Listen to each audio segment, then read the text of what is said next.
শরীফ ওসমান হাদির যে ঘটনা, তার যে শাহাদাত, এটা নিয়ে রাজনীতিতে দৃশ্যপটে এখন নতুন নাটকীয়তা, যেটা থেকে স্পষ্ট হচ্ছে যে প্রফেসর ইউনুস এখানে নিরুপায়। তিনি ওসমান হাদি হত্যাকাণ্ডের কোনো রহস্য উদ্ঘাটন করতে এখন পর্যন্ত পারছেন না। আমরা একটা পর্যায়ে দেখেছিলাম যে ইউনুসের যথেষ্ট ডেভেলপমেন্ট, তখন ধারণা করেছিলাম যে না, ওসমান হাদি হত্যাকাণ্ড এটা সাগররণী হত্যাকাণ্ডের মতো ঘটনা হবে না, একটা কুল কিনারা হয়তোবা আমরা দেখতে পাবো।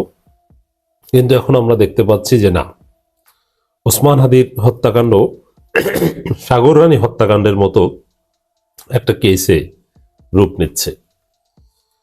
হাসিনা যেরকম ইচ্ছা করে বলেন নাই বা বলতে পারেন নাই সাগররণী হত্যাকাণ্ডের রহস্য কি ছিল, কারা এটা করেছিল, এখন পর্যন্ত কোনো চার্জশিট কেউ দিতে পারেনি। এটা পৃথিবীর ইতিহাসে বিরল যে এরকম একটা হত্যাকাণ্ডের ঘটনা ঘটে অথচ কাউকে দায়ী করা যাচ্ছে না। হাজিব জিন ভূত এসে এই ঘটনাটা ঘটিয়ে দিয়েছে। ঠিক তদ্রুপ এমনকি দেখেন, সাগররণী হত্যাকাণ্ড থেকে আসি, ঠিক আছে, হাসিনা পারেনি, এটা হাসিনা নিজে করতে পারে বা তৎকালীন স্বরাষ্ট্রমন্ত্রী জড়িত থাকতে পারে, কিন্তু ইউনুস কেন পারেননি? হাসিনা পালানোর পর সাগররণী হত্যাকাণ্ডের চার্জশিটে তো হওয়ার কথা ছিল, কিন্তু হয়নি। বোঝা যায় যে সাগররণী হত্যাকাণ্ড এমন একটা কেস যেটা রহস্য উদ্ঘাটনে ইউনুস নিজেও নিরুপায়, করতে পারছে না। তো দর্শক, ইটস ভেরি সিগনিফিকেন্ট। এখানে শরীফ ওসমান হাদি হত্যাকাণ্ডের বিষয়টা অনেকটা সেরকম, যে এর কোনো কুলকুলেরা কেউ উদ্ঘাটন করতে পারছে না। এক এক সময় এক একটা নাটক। একবার বলা হচ্ছে যে ভারত ফেরত দিবে, দুইজনকে গ্রেপ্তার করেছে, পরে জানলাম যে ভুয়া, যে কাউকে গ্রেপ্তার করেনি, কাউকে ফেরত দেওয়ার তো প্রশ্নই আসে না। ভারত বলছে যে না, ভারতে থাকলে তারা গ্রেপ্তার করবে, সাঁড়াশি অভিযান চলছে। জুলকারনাইন সায়ের পুরো বাংলাদেশকে ঘুরায়, এর মানে ওসমান হাদিকে নিয়ে যে নাটকীয়তা চলছে, সেই নাটকের একটা গুরুত্বপূর্ণ চরিত্র অভিনয় করছেন জুলকারনাইন সায়ের। এর মানে ষড়যন্ত্রকারী যারা এই ঘটনাটা ঘটিয়েছে তাদের গুরুত্বপূর্ণ দৃশ্যে গুরুত্বপূর্ণ অ্যাক্টর হিসেবে দায়িত্ব পালন করছেন জুলকারনাইন সায়ের। এ কারণে পুরো জাতিকে, ইউনুস সরকারকে, আমাদেরকে ঘুরপাক খাওয়াচ্ছে, ঘোল খাওয়াচ্ছে। একবার বলে যে ভারত ধরেছে, ধরবে, সাঁড়াশি অভিযান চলছে, আমরা আলহামদুলিল্লাহ বলেছি। আবার ইউনুস সরকারের প্রভাবশালী উপদেষ্টা রিজওয়ানা হাসান, তিনি নিজেই বলেন যে না, ভারত ফেরত দিবে, ইনকিলাব মঞ্চের অবস্থান কর্মসূচিতে যে বলে। আবার সেই শুটার ফয়সাল অভিযুক্ত, তিনি একবার বলেন যে আমি এর সাথে জড়িত না, আমার পরিবারকে হয়রানি করা হচ্ছে। একবার দাড়ি সহ ভিডিও দেন, আর একবার দাড়ি কাটা ভিডিও দেন। একবার বলেন আমি দুবাইতে, আবার ঘটনা বিশ্লেষণ করে দেখা যায় যে না, তিনি দুবাইতে না। কেউ বলছেন তিনি ক্যান্টনমেন্টের মধ্যেই আছেন, কেউ বলছেন ভারতে, কেউ বলছে দুবাইতে। এর মানে কি? ওসমান হাদির হত্যাকাণ্ড নিয়ে বিরাট নাটকীয়তা চলছে এবং পুরো জাতিকে ঘুরপাক খাওয়াচ্ছে, আমাদেরকে বোকা বানানো হচ্ছে। এবং এই যে বোকা বানানোর প্রজেক্ট, তাতে গুরুত্বপূর্ণ ভূমিকা পালন করছে জুলকারনাইন সায়ের। প্রথম কথা, ও স্বাভাবিকভাবে, ও নিজের ইচ্ছায় কিছুতেই ভিডিওতে আসার কথা না।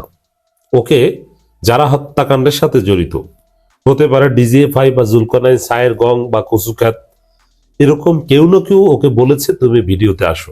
মানে এটা একটা নাটকের পার্ট, যে আমরা এটা নিয়ে এই দৃশ্য করতে হবে, এই দৃশ্য করতে হবে, তোমার কিছু করতে পারবে না, তোমার নিরাপত্তার দায়িত্ব আমাদের, কিন্তু তুমি এইটা বলে ভিডিও করো।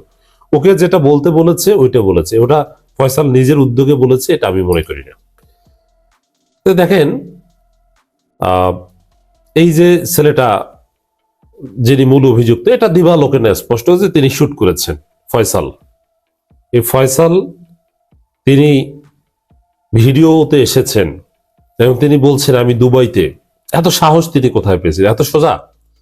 এই ফয়সাল হত্যা করেছে, শুট করেছে, ইটস ট্রু, কিন্তু ফয়সাল নিজ উদ্যোগে এরকম শেখ মুজিবকে হত্যা যারা করেছে তারা যুক্তরাষ্ট্রের মতো নিরাপদ জায়গা থেকেও কখনো দৃশ্যপটে আসে না, কানাডার মতো গুরুত্বপূর্ণ জায়গায় থেকেও কখনো প্রকাশ্যে আসে না, তারা গোপন জীবনযাপন করে, তারা ভিডিওতেও আসে না। মেজর ডালিম হাসিনা পতনের পর এসেছিলেন, কিন্তু তাও তার বাড়ি ঘর কোথায় কেউ জানে না, তিনি কিন্তু জাস্ট অনলাইনে এসেছিলেন। মানে এতটা রিজার্ভ লাইফ লিড করে, কারণ এ ধরনের বড় অঘটন যিনি ঘটান সারা পৃথিবীতেই তার লাইফ থ্রেটে থাকে। এখানে ফয়সাল ওসমান হাদির প্রতি যে এই জাতির ভালোবাসা, যে আবেগ, তাতে তো ওই ফয়সালকে কাবার চত্বরে পেলেও মানুষ ওখানে ছিঁড়ে খাবে, হওয়ার কথা তো এইটা। কিন্তু সেই ফয়সাল সরাসরি স্বীকার করছে যে আমি দুবাইতে। এইটা স্বীকার করার কথা না, ও কোথায় এটা বলারই কথা না। ও যদি নিজের পক্ষ থেকে ভিডিও বার্তা দিত, প্রথম কথা হচ্ছে ও নিজের পক্ষ থেকে ভিডিও, এগুলো সত্য, এআই রিলেটেড না, এটা প্রমাণিত হয়েছে, এআই দিয়ে জেনারেটেড না। মানে ফয়সাল সেই শুটার নিজে ভিডিও বার্তা এসেছেন, বেশ কয়েকটা ভিডিও করেছে, নাম্বার ওয়ান। এরপরে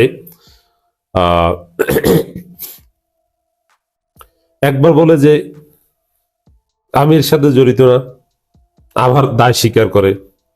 তো এই যে ঘটনাগুলো, এভাবে দায় স্বীকার, দুবাইতে আছি পরিচয় দিয়ে কিছুতেই করার কথা না।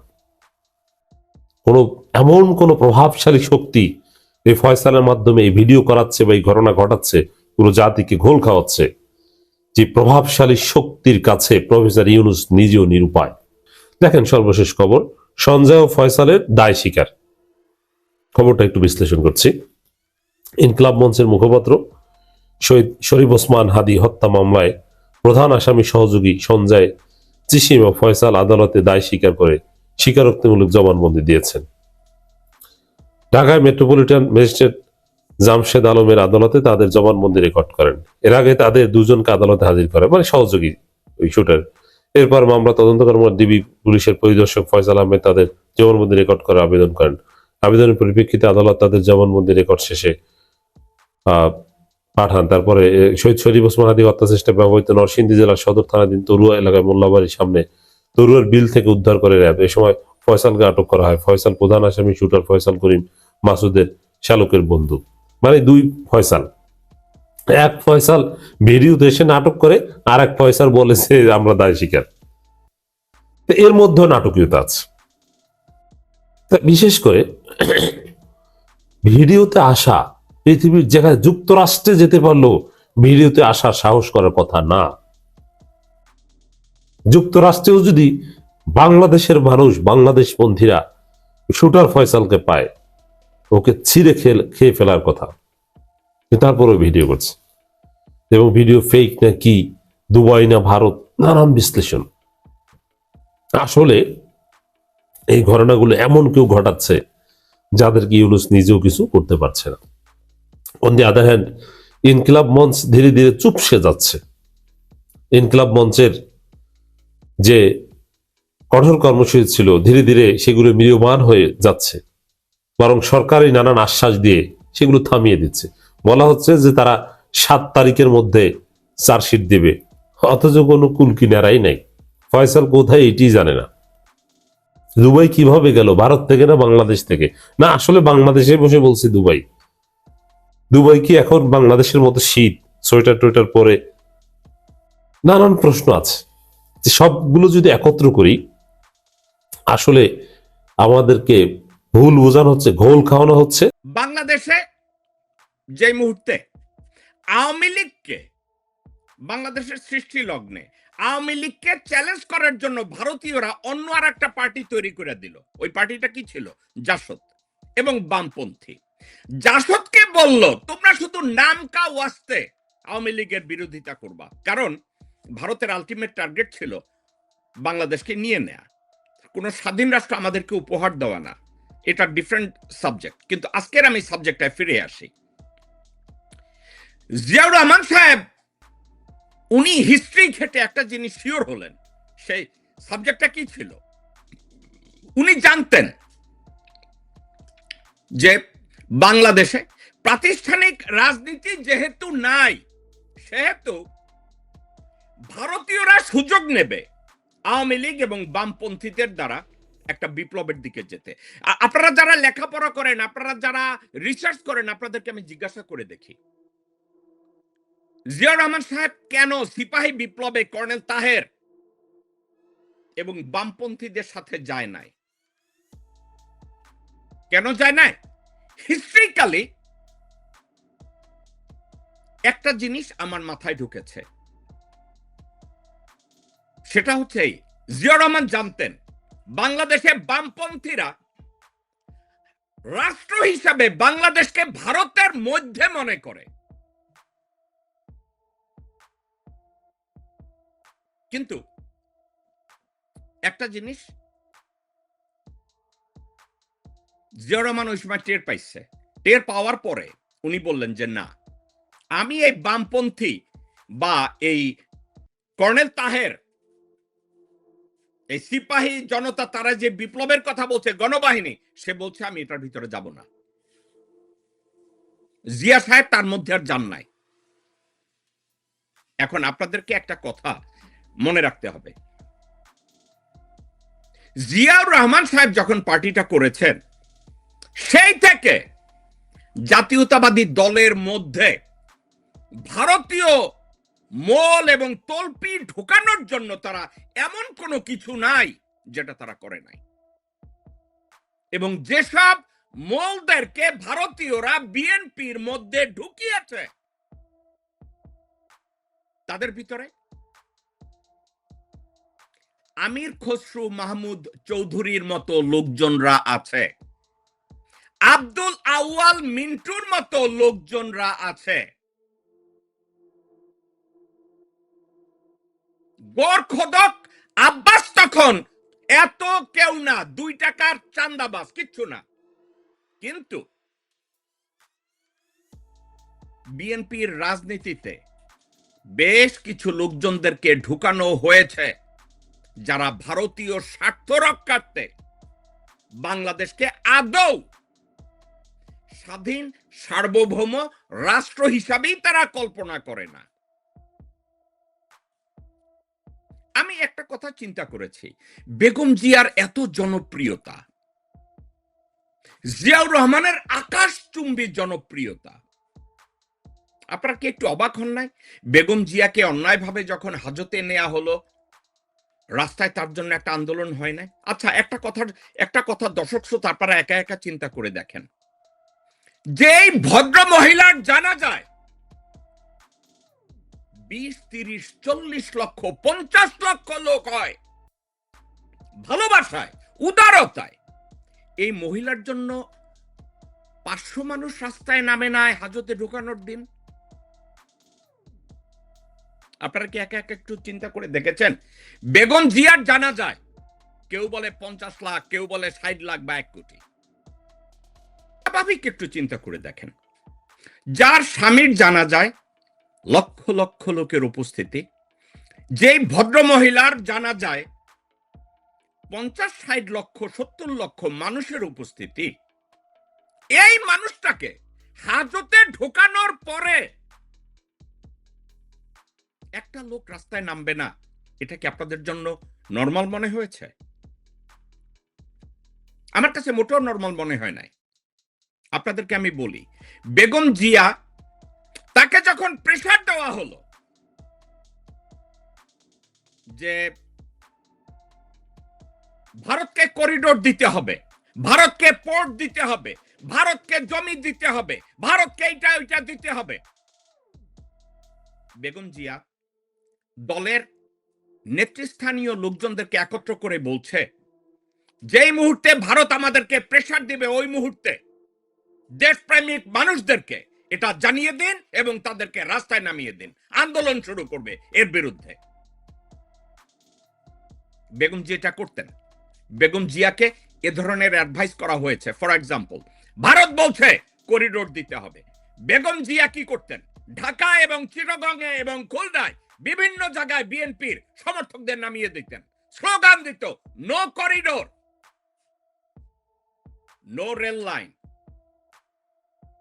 নো আকাশপথ, নো পোর্ট। বেগম জি এটা করতেন। কষ্টের কথা। এই আন্দোলনগুলোর জন্য বেগম জিয়া যখন অর্ডার করতেন, চিটাগাংয়ে আমির খসরু মাহমুদ বলতো এই আন্দোলন করা যাবে না। কে বলতো? আমির খসরু। বেগম জিয়া যতবার সিদ্ধান্ত নিতে গেছে, আমির খসরু বলছে এটা করা যাবে না। বেগম জিয়ার সিদ্ধান্তকে সে কন্টিনিউয়াসলি ওভাররুল করছে। তাকে বাণিজ্য মন্ত্রণালয় দেওয়া হলো। আমির খসরু কি করলো? সে জানে চায়নার সাথে বেগম জিয়া ভালো সম্পর্ক মেনটেনের পক্ষপাতী, কারণ তার স্বামী শহীদ রাষ্ট্রপতি জিয়াউর রহমান উনি তার জীবদ্দশায় দেখে গেছে ভারতের সাথে ব্যালেন্স ডিপ্লোমেসি মেনটেন করতে গেলে বাংলাদেশের আর কোনো বিকল্প নাই, চায়না এবং পাকিস্তানের সাথে ব্যালেন্সড ডিপ্লোমেসি চালিয়ে নিতে হবে।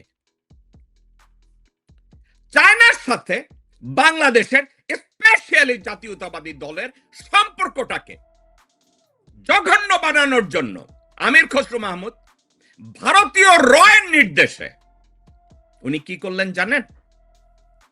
তাইওয়ানে গিয়ে একটা ছোট্ট অফিস করলেন, কমার্শিয়াল অফিস করলেন।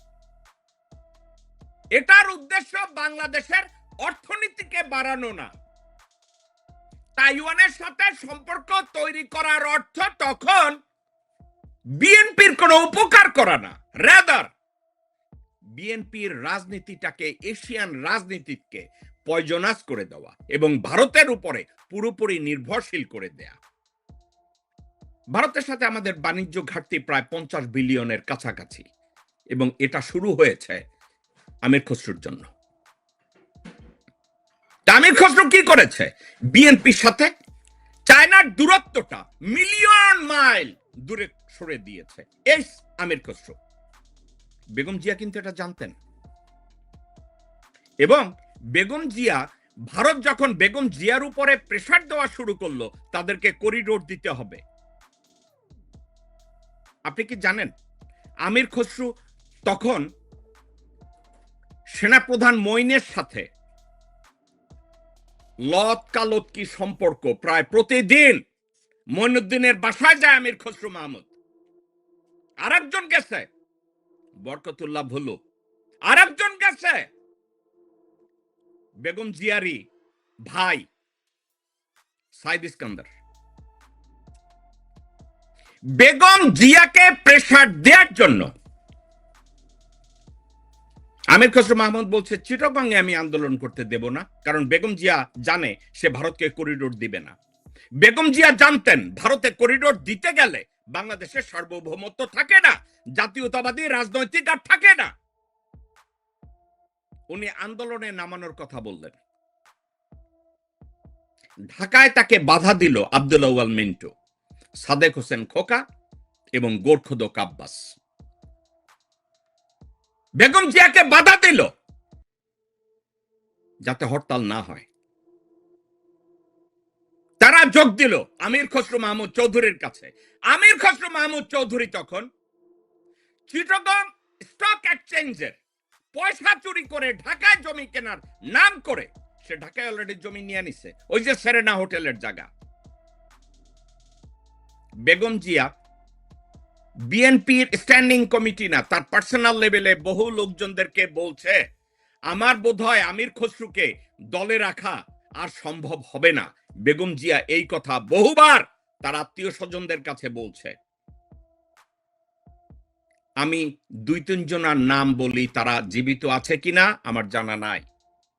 একজন এনএসআই এর সাবেক ডিজি হাকিম সাহেব, দ্বিতীয় জন জেনারেল মাজেদ। তাদেরকে বলছে আমি একে রাখতে পারবো, আমার তা মনে হচ্ছে না।